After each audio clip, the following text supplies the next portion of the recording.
You finally paid off your credit card. Felt amazing, right? 2 months later, it's maxed out again. You knock out your car loan, then suddenly need a small personal loan. It's like you're running on a treadmill that speeds up every time you try to get off. Here's why. You haven't hit the magic number yet. Look, most people think debt freedom is about paying off what you owe. Pay the cards, clear the loans, done. But here's the thing, that's not how it actually works. You can pay off $20,000 in debt and be right back in the same hole 6 months later. Why? Because debt isn't your real problem. Look, your real problem is you don't have a financial cushion. So every time life happens, and life always happens, you reach for credit. Car breaks down, credit card, medical bill, payment plan, kid needs braces, loan. You're not bad with money. You're just stuck in survival mode. Here's what changes everything.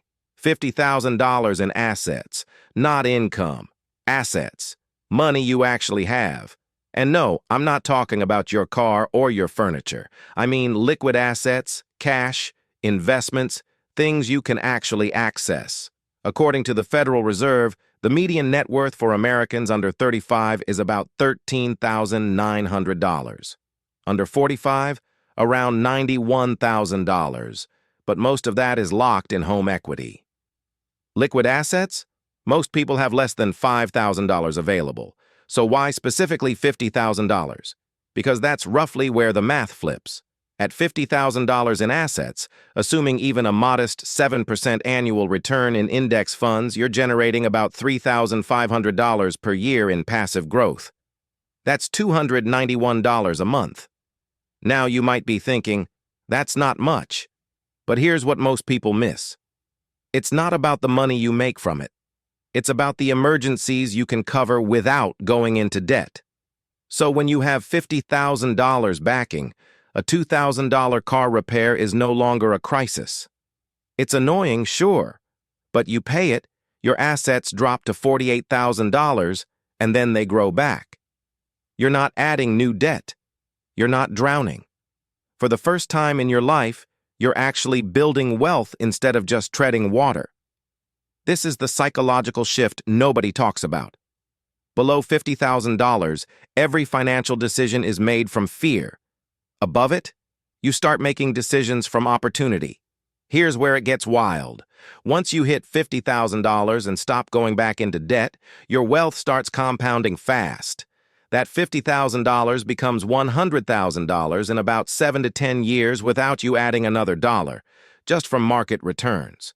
Meanwhile, someone stuck in the debt cycle is still paying off the same credit cards they've been fighting for a decade. The difference isn't discipline, it's momentum. So here's what you actually do. First, stop trying to be completely debt-free if you don't have savings. Controversial, I know. But if you have $10,000 in debt and $0 in savings, and you get a $5,000 bonus, don't throw it all at the debt. Put $3,000 in a high-yield savings account or index fund. Pay $2,000 toward debt. Build your cushion while you pay down debt. It's slower, yes, but it's the only way you actually escape. Most people spend their entire lives paying off debt, celebrating, then immediately going back in. They never build that $50,000 foundation, so they never experience what financial freedom actually feels like. You want to know the real freedom number? It's not zero debt. It's $50,000 in assets. Stop chasing zero. Start building 50. That's when everything changes.